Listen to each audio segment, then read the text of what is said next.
A lot of this isn't going to make sense to you, and I'm sorry about that. I'm just gonna start at the beginning, with the house.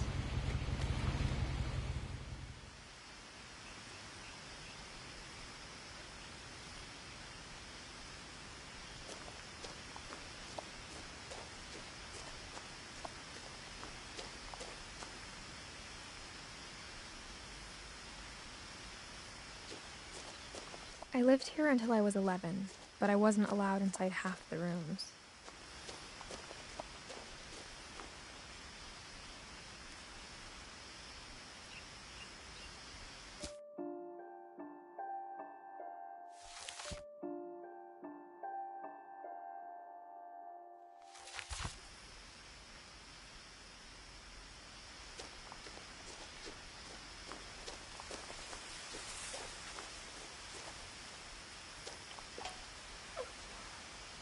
Inside the mailbox were bills from 7 years ago, marked urgent, open immediately.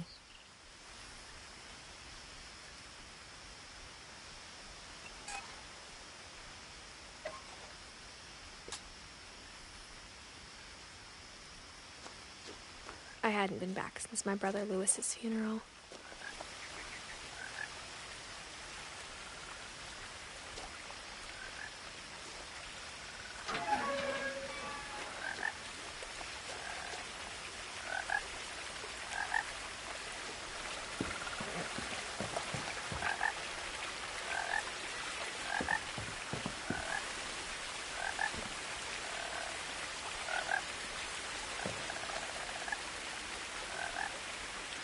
In her will, my mother left me a key, but didn't tell me what it unlocked.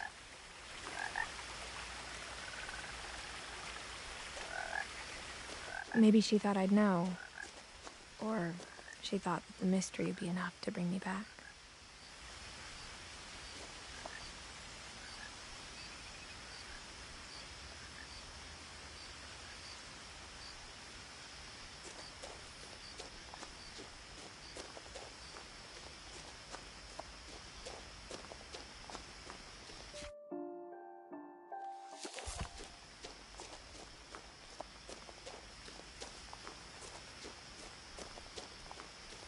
No one had driven this way in a long time, but I saw a few hoof prints.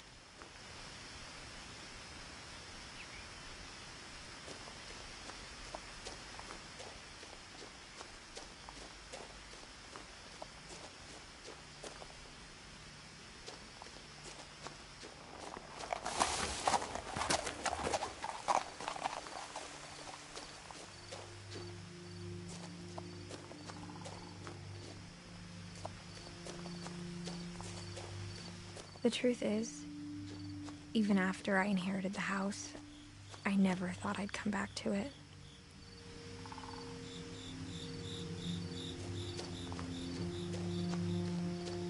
But now I had questions about my family that only the house knew the answers to.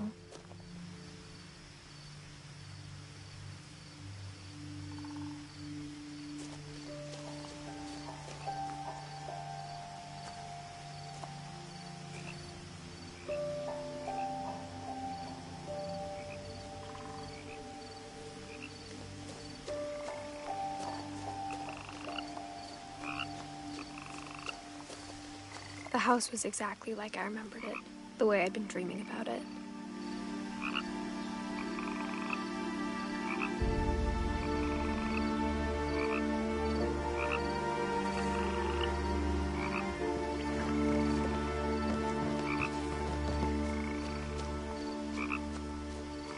I asked Edie once about the dragon in the pond.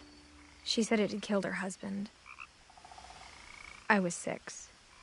It seemed like an odd joke to me, even then.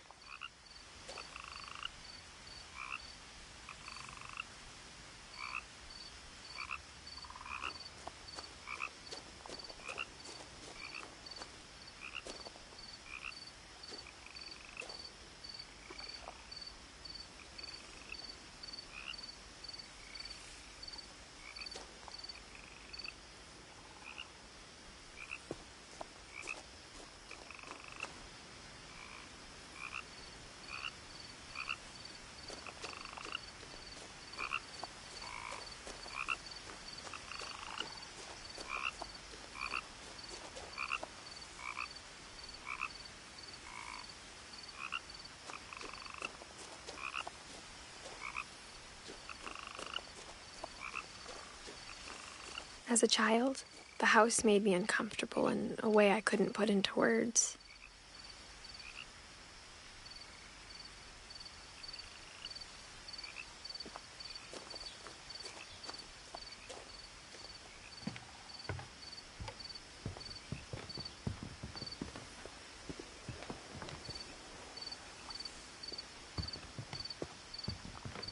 Now, as a 17-year-old, I knew exactly what those words were.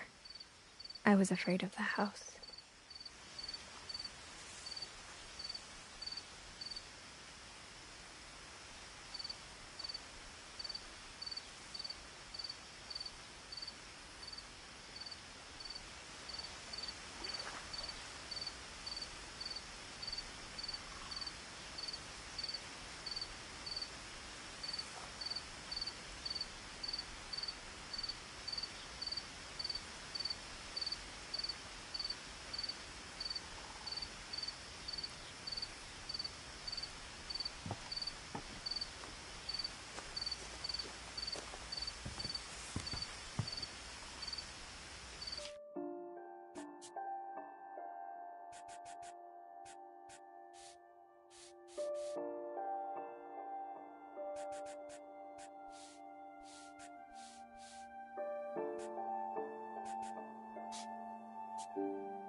I hoped the key might unlock the front door.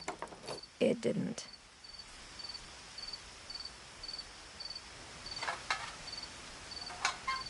Looking in, I felt like the house itself had been waiting for me.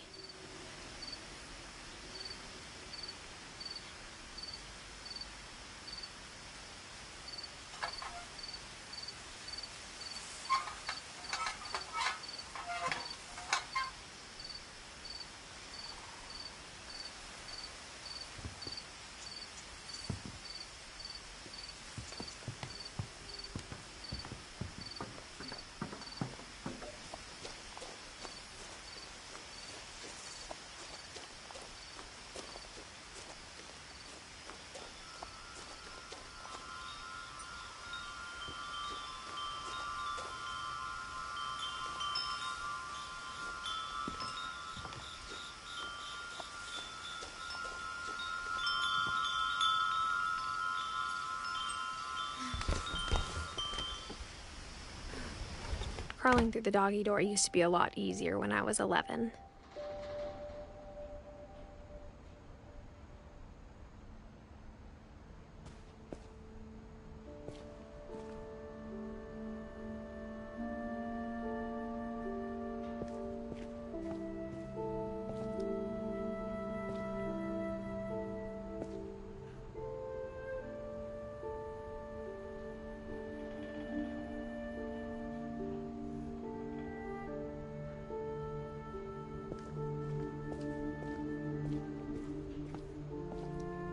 The power had been turned off the night we left.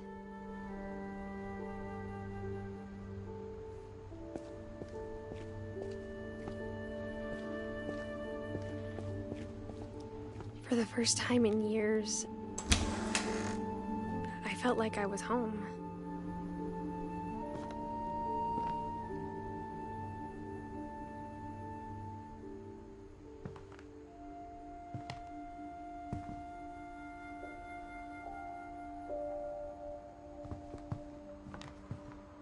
But instead of a family, there were just memories of one.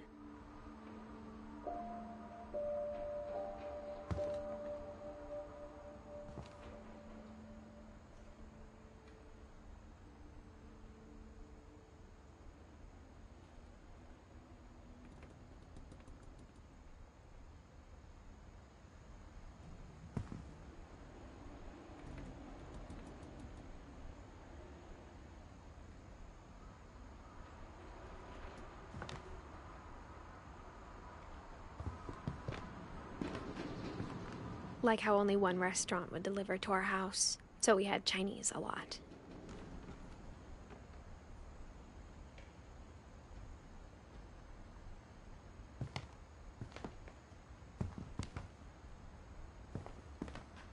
Or how after Louis started working at the cannery, we all got sick of eating salmon. Except our cat, Molly.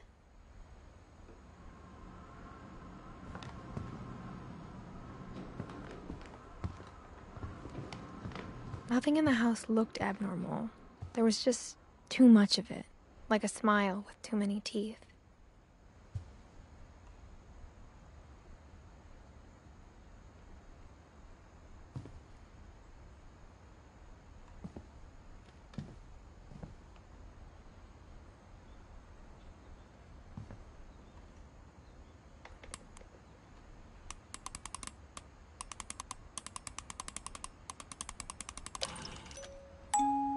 Great-Grandpa Sven built a music box for Barbara, along with the rest of the house.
Even the fireplace had a story. Edie told me the bricks came from the original house, after it sank.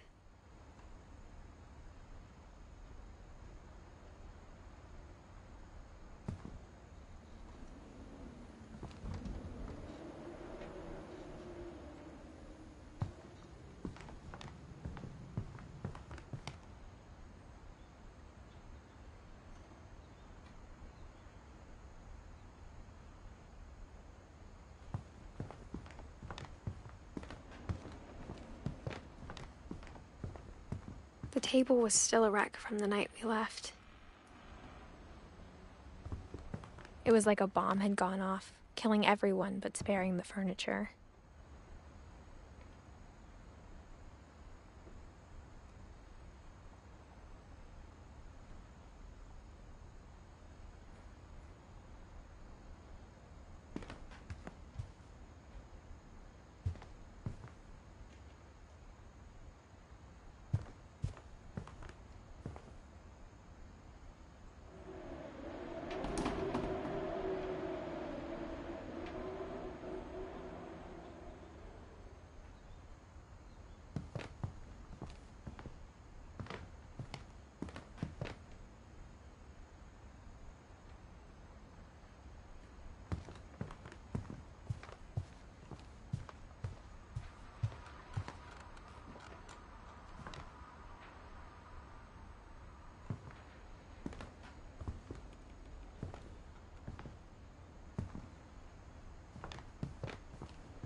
A lot of things got left behind in the whirlwind of that last night.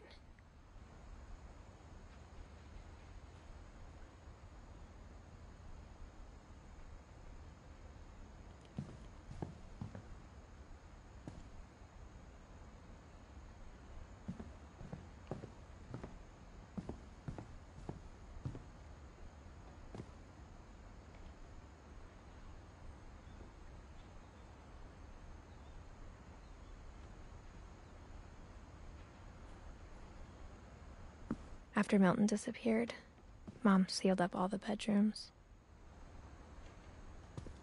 Then Edie retaliated and drilled peepholes.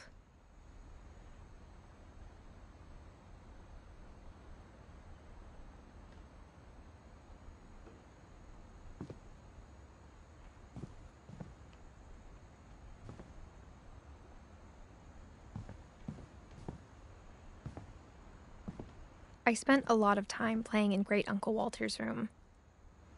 I think my mom sometimes regretted not sealing it up.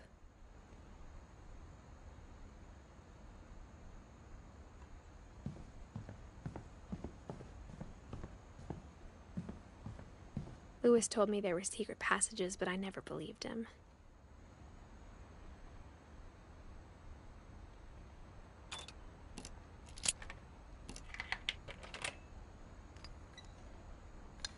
Turns out, my mom was really good at keeping secrets. Now it was time to find out what my mom had been afraid of.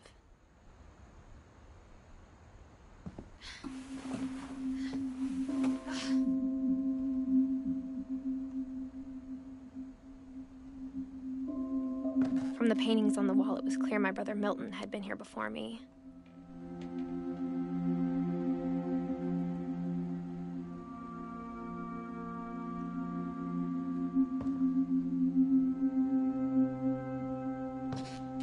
Reading this, maybe it sounds like I had a plan. But I had no idea what was behind that door.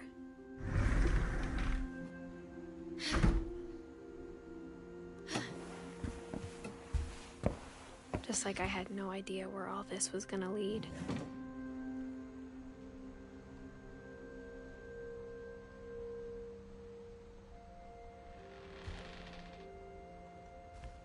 I grew up looking at Molly's room through the peephole.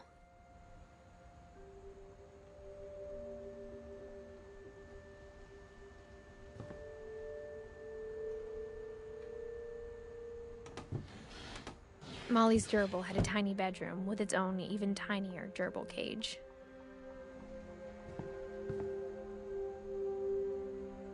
Being inside for the first time, I felt like I'd stepped behind a painting.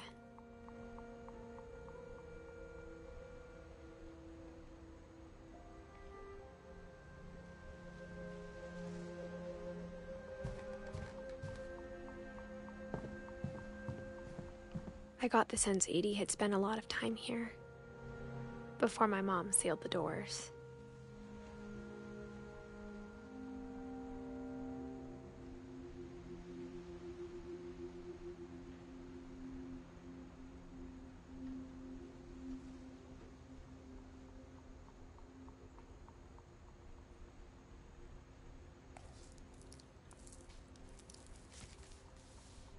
December 13th, 1947.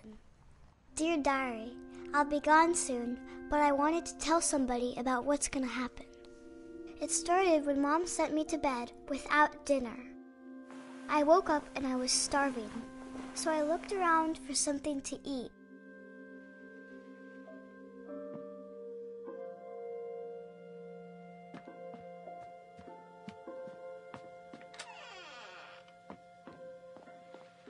I kept eating and eating.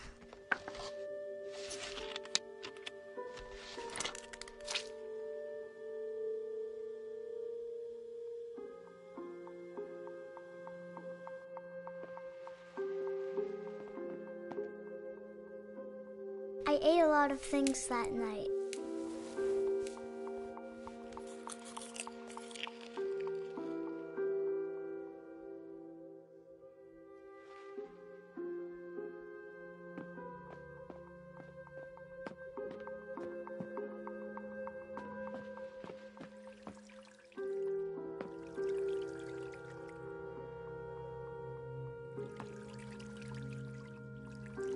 I thought about eating Christopher, but I held back.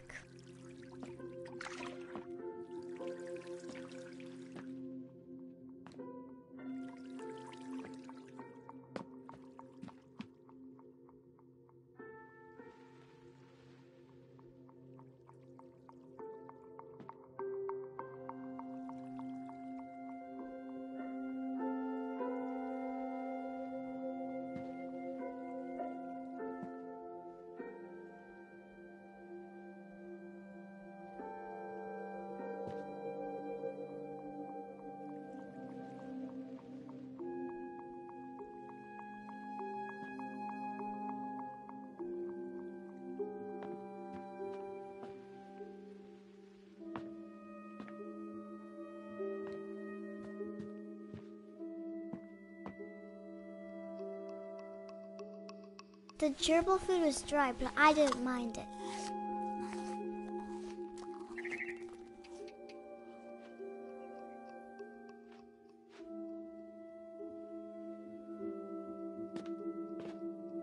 My Halloween candy was all gone.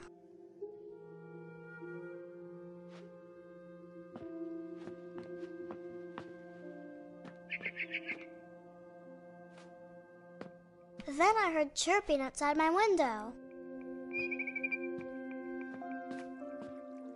It was a barn swallow going back to her nest. I reached out for her.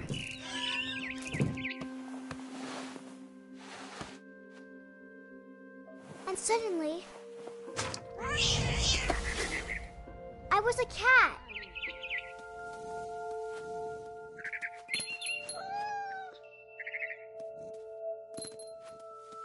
I tried to be quiet, but the bird was really scared.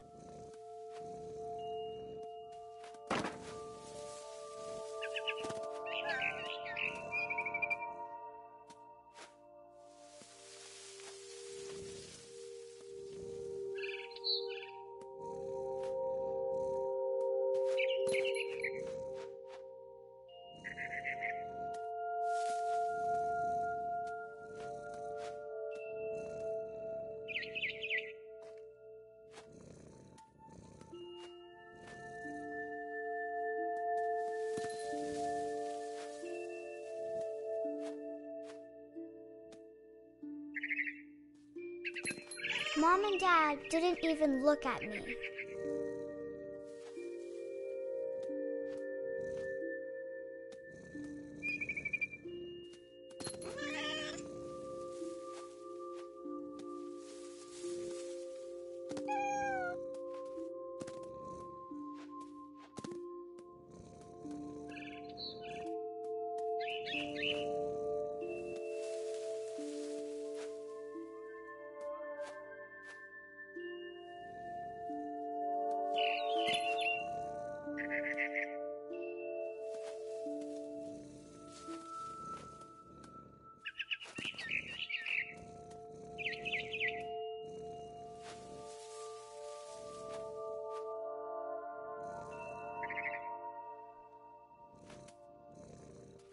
I jumped and I almost got her.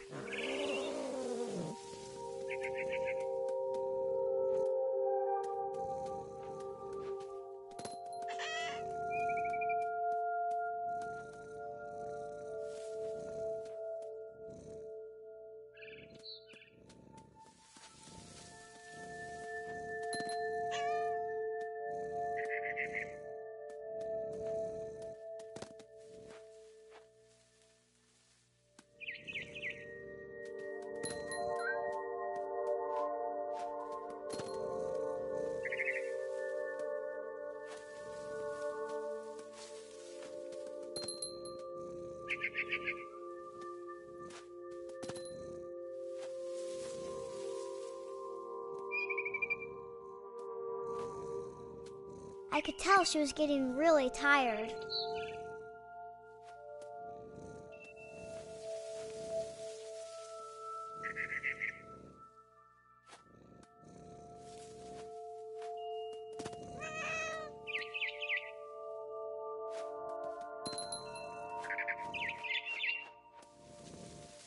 Now I was up in the big tree. I promised Dad I wouldn't climb it anymore. All I cared about was eating that mama bird.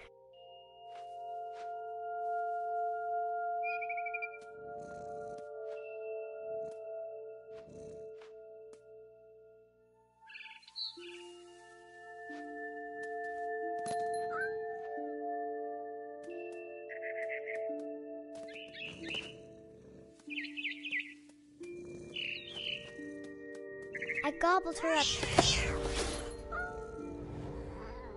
And suddenly, I was an owl. First, all I heard was the wind. Then I heard little teeth nibbling in the grass.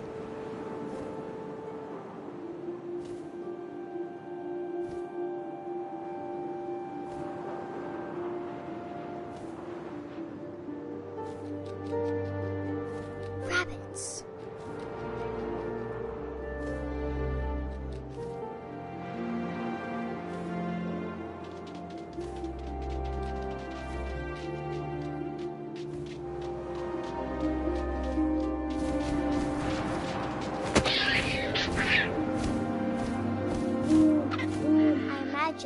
face looking up and seeing mine through my talons. I swallowed him up, and I didn't chew one bit. Then I flew off to find something bigger.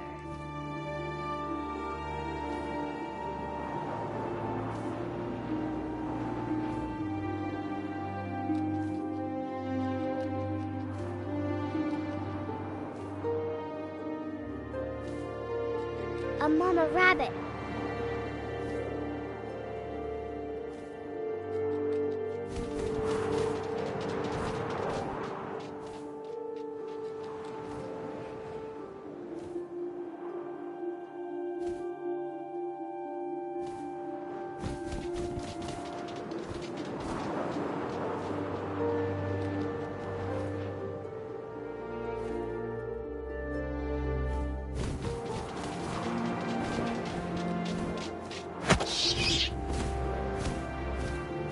She was almost too big to carry.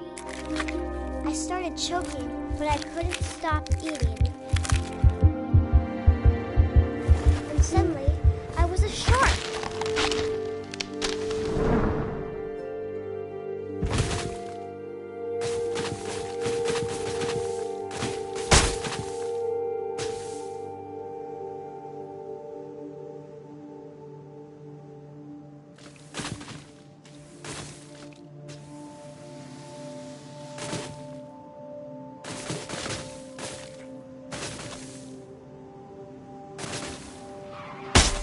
I rolled off a cliff and into the ocean. Now, I was hungrier than ever.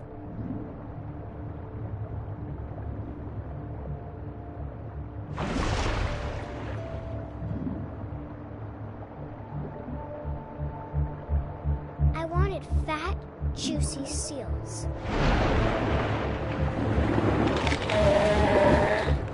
I tore off her flipper, and it tasted really good.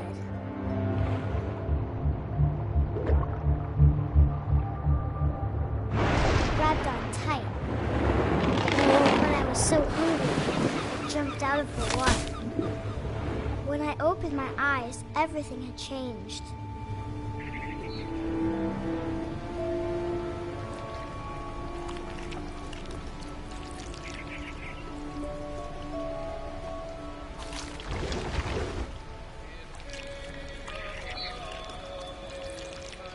Now I was a monster, and I smelled people everywhere.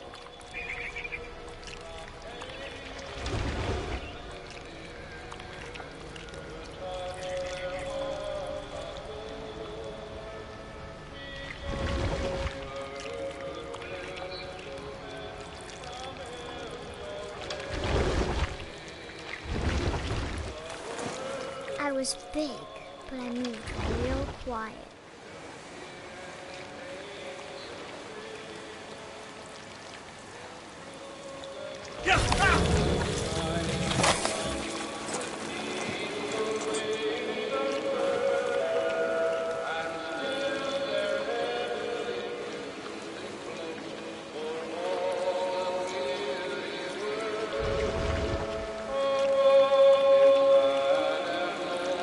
I wanted to stop, but also I didn't.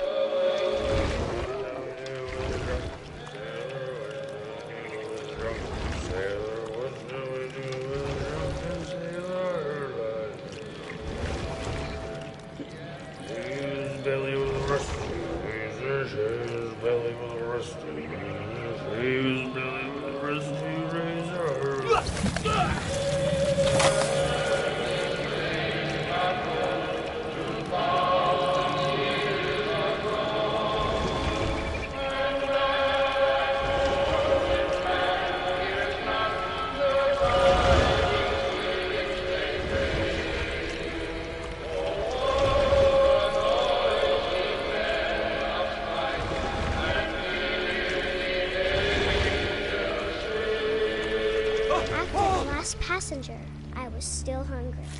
And to cross the water, I smelled something new. Something I had to have, so I swam towards it.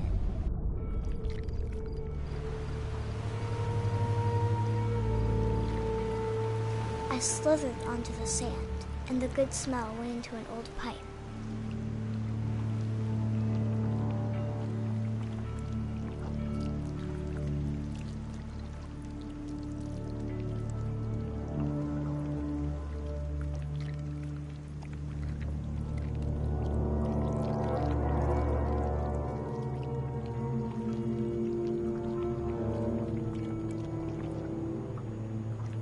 I got closer and closer.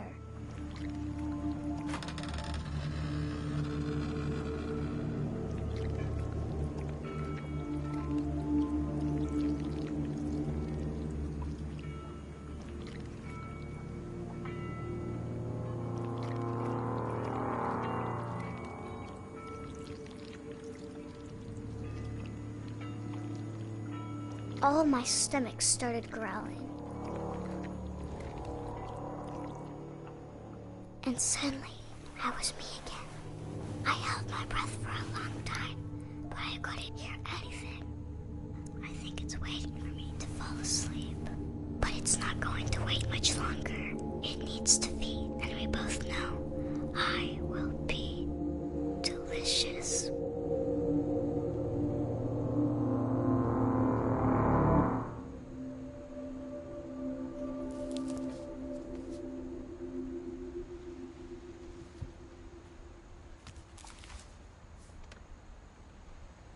I'm not sure if I believed all of that, but I'm sure Edie would have.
This will be obvious later, but my mom never told me any of these stories.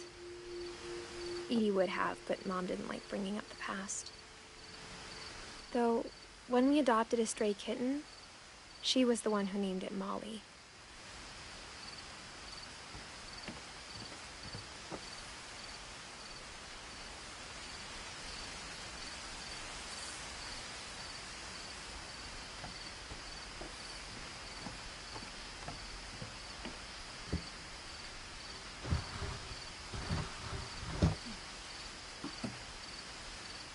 I spent a lot of time in Great-Grandma Edie's room.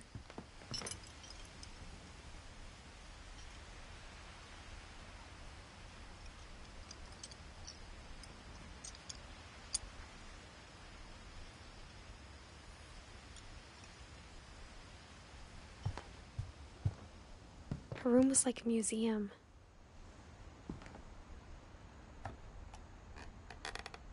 For 500 years, the Finches have been famous throughout Norway for their fortune and misfortune. Odin Finch buries the latest victims of the family curse, his wife Ingeborg and their newborn son, Johan. On January 7th, 1937, he set sail with his family and his house, hoping to leave the curse behind.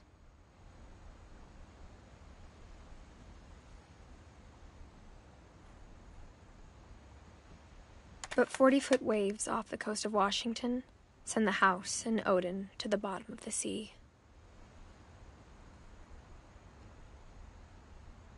Odin's daughter Edie, with husband Sven and baby Molly, step ashore on their new home, Orcas Island.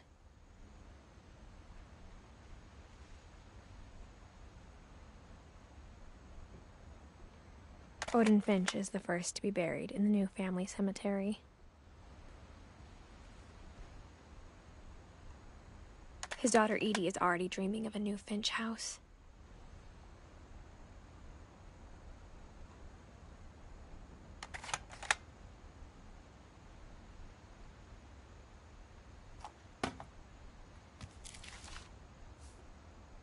Whatever's wrong with this family, it goes back a long ways.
Edie gave a big interview about a mole man living under the Finch house. My mom was furious.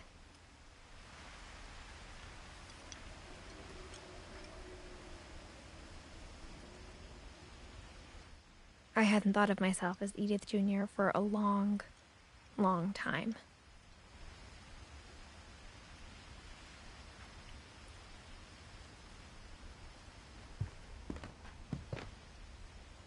When Edie told people Sven was killed by a dragon, she could also have said he was building a dragon-shaped slide that collapsed. She could have, but she didn't.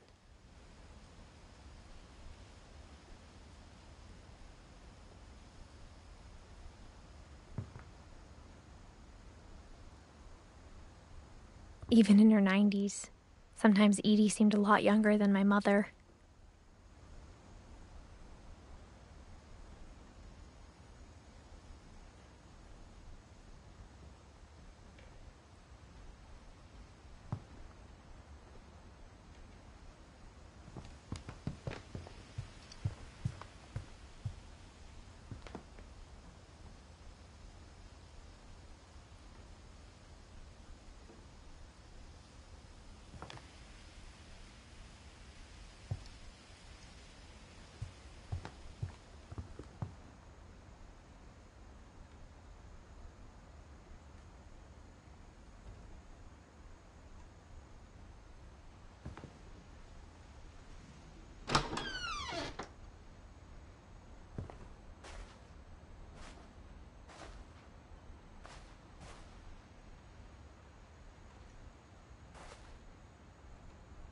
The only trace Grandpa Sam's first wife, Kay, left on the house was the pink bathroom. It was a pretty big trace.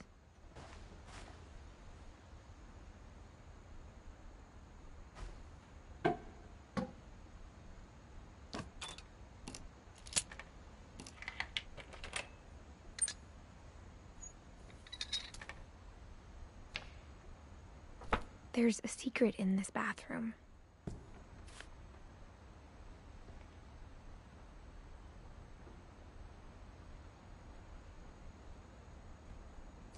It's in the last place you would look.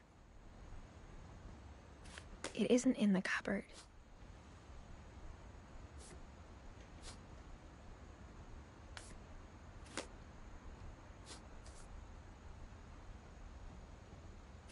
It's hidden in this book.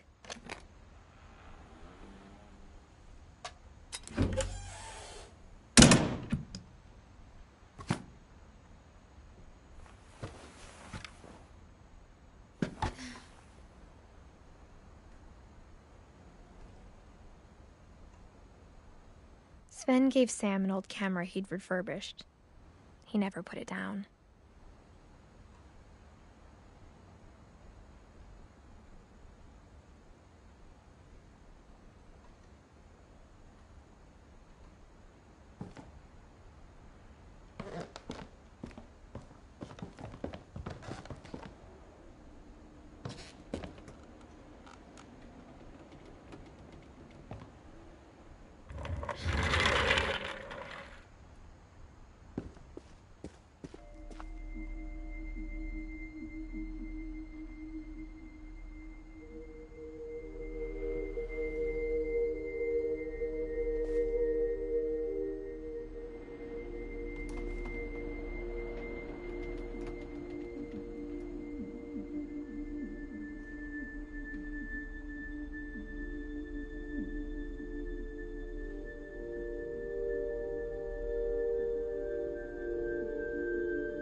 I knew Grandpa Sam had a twin,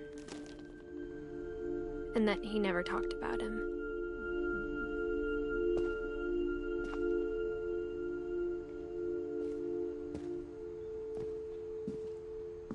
I guess my grandpa didn't like history any more than my mom did.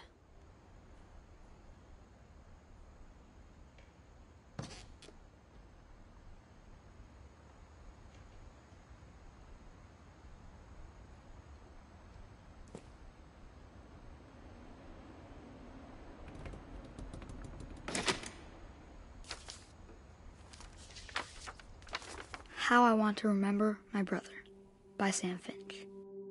The thing I remember is that when he made up his mind, that was it.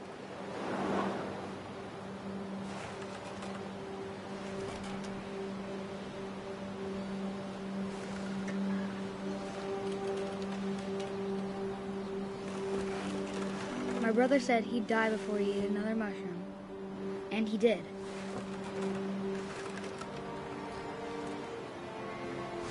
At Barbara's funeral, we swore we'd never be afraid again.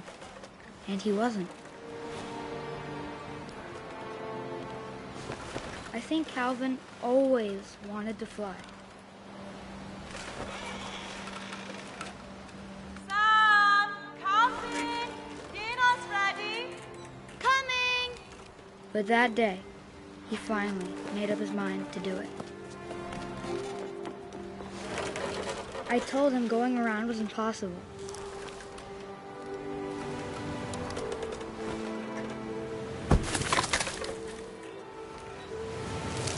Maybe if I hadn't said that.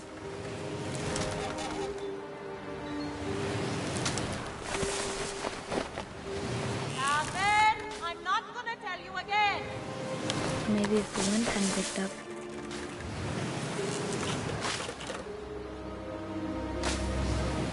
Then maybe he'd still be here. But I doubt it.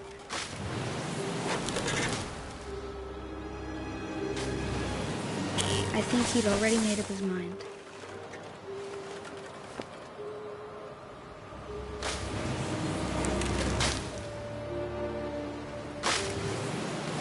That's what I want to remember about my brother.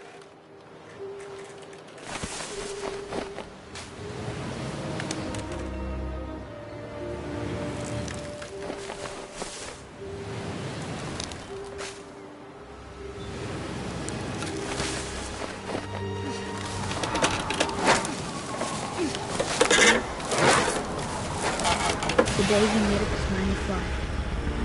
And he did.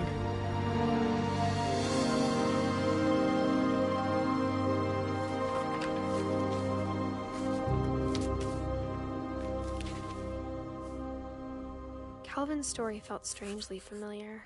When I was younger, I remember trying to do the exact same thing.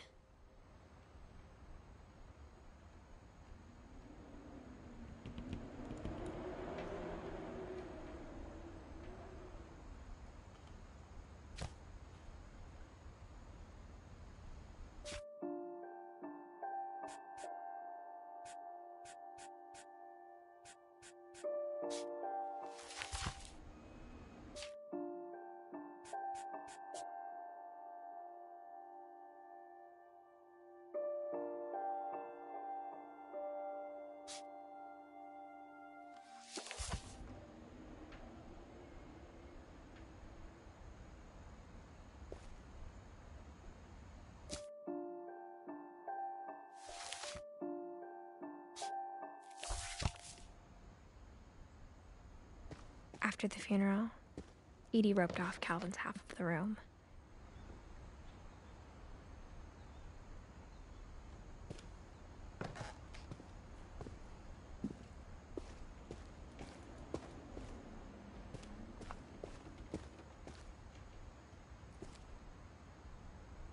Mom said Grandpa Sam enlisted at 18 and never set foot in the room again.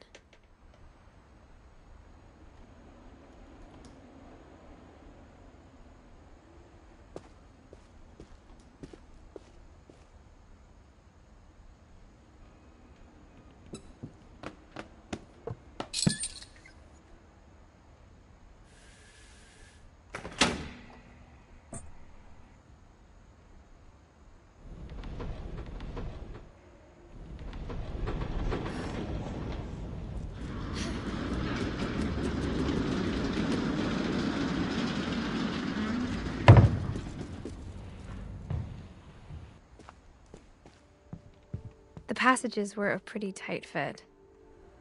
They'd obviously been built for smaller hands and bellies.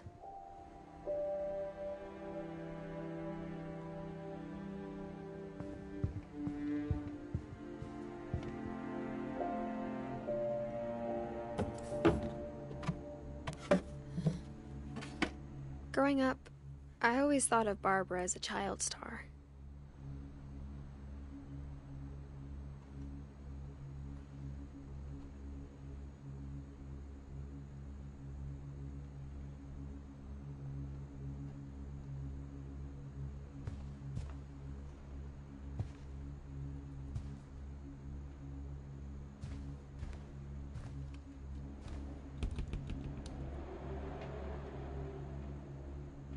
I never thought about how hard it must have been for her afterwards.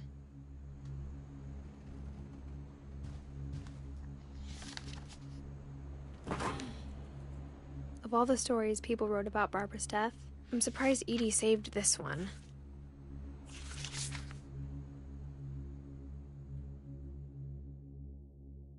Old Jack here with another ghastly tale inspired by America's most unfortunate family. I'm calling it The Surprise Ending of Barbara Finch. As a child star, Barbara was famous for her scream. Now at 16, she was all washed up. A has-been. But in a lucky break, she'd been asked to perform her signature scream at a local convention for monster movie fans. It was just the boost her career needed. Unfortunately, her scream hadn't aged well. Getting better. I think you just need the right motivation. Her biggest fan and current boyfriend, Rick, was about to demonstrate when... Now that was a great scream. It was Barbara's father, Sven. He'd slipped into a table saw and had to be rushed to the emergency room. So Barbara got stuck babysitting her youngest brother, Walter. Her convention comeback was cancelled. Okay, I'm hearing frustration, but I'm not hearing terror. What if I tried... A gang of hoodlums in Halloween masks have been terrorizing Orcas Island tonight. Police are urging residents to... That came from the basement. You're right! Also, I loved your delivery on that. Why is your basement door locked? Because my dad likes making puzzles and secret passages. There's a key hidden in the music box. The secret is to keep winding and winding until finally the key pops out. Thanks, babe. I'll be back in a sec. 20 minutes later, Rick hadn't returned.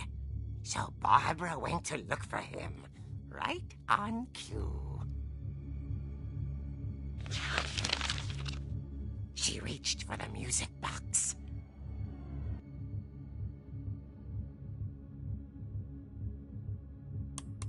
And as she wound the key, she listened for Rick, but the house was silent.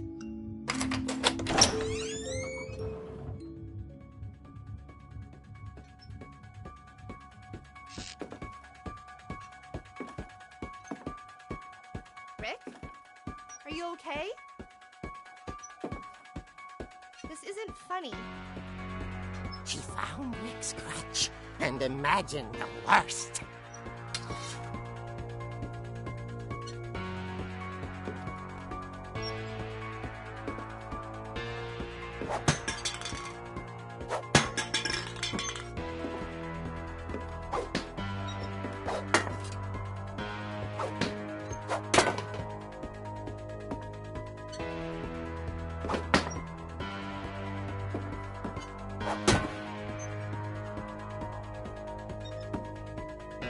The gang's leader is the infamous Hookman killer, Dr. Carl Hamill, who impaled and then ate his family 10 years ago tonight.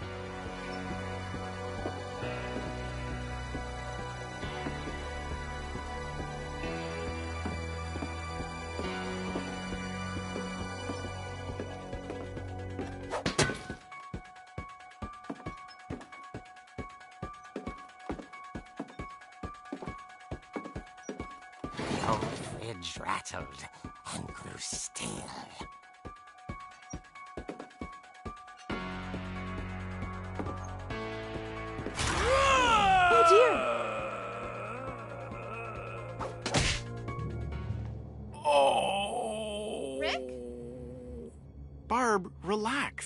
was just trying to scare you to help you find your scream. Well, I'm not scared, Rick. I'm furious. Then act furious. All I'm getting from you now is that you're hurt and confused and you're... She threw him out, but she kept a little something to remember him by. Barb, have you seen my other crutch? And she was still holding it when she fell asleep watching the late picture show. Hours later... Barbara! Walter, what's going on up there? Ah! Okay, I'm coming up, but if this is a trick, you're dead, Walter.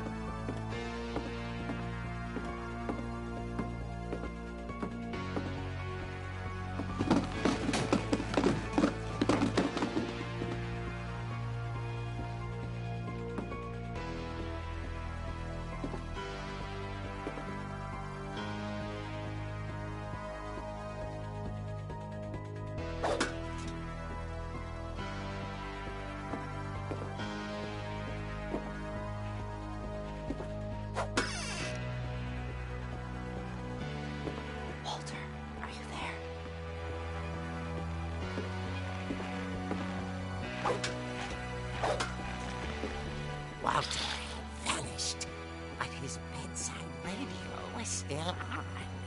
Orcas Island police describe the man as 6 feet tall, with a steel hook for a hand. Residents are urged to lock all doors and windows and notify the police of any suspicious activity. Barbara turned, saw the hook man, and was speechless. He was quite smashing. And funny he was. He couldn't get enough of Barbara.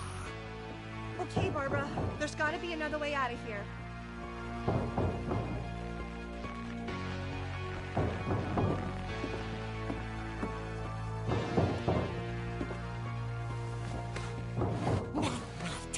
She played her part beautifully.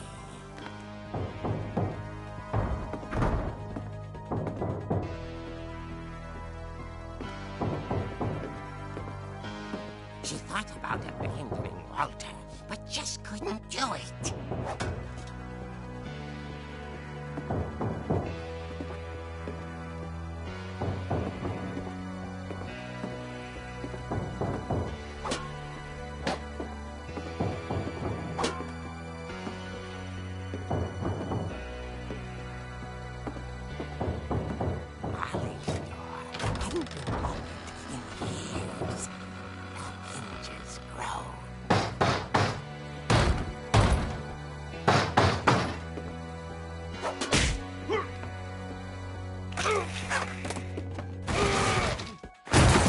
Wasn't moving, but she sensed the story might not be over yet.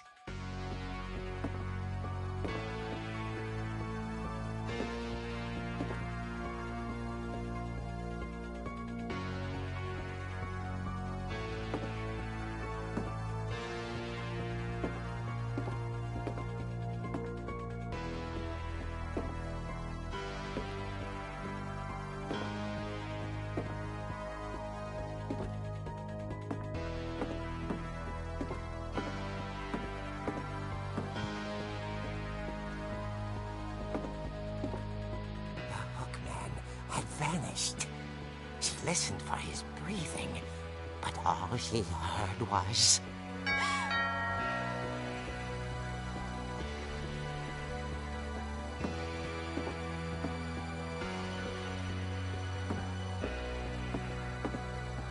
someone at the door was dying to speak to young Barbara.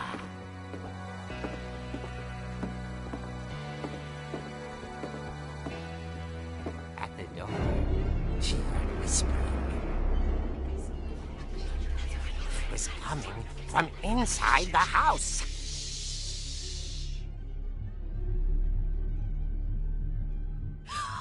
Oh dear.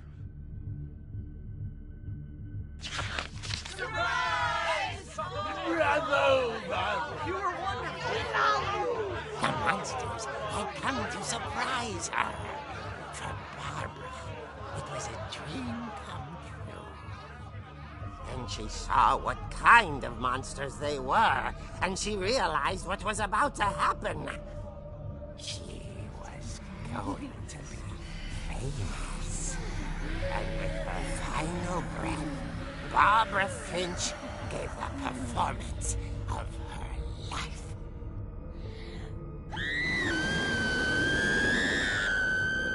I wasn't there myself, but I hear Barbara was magnificent.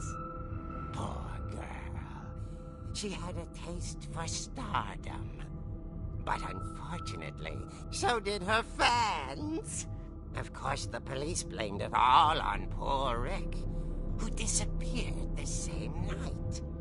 And little Walter? Hiding under his bed the whole time. He took it all pretty hard, but that's another story. As for Barbara, tucked inside the music box was all they ever found of her. Her ear. Now that's what I call a real eerie tale.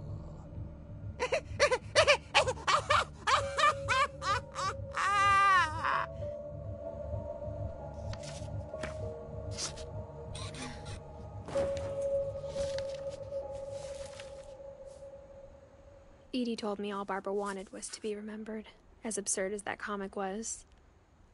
Maybe what Edie saw was a happy ending.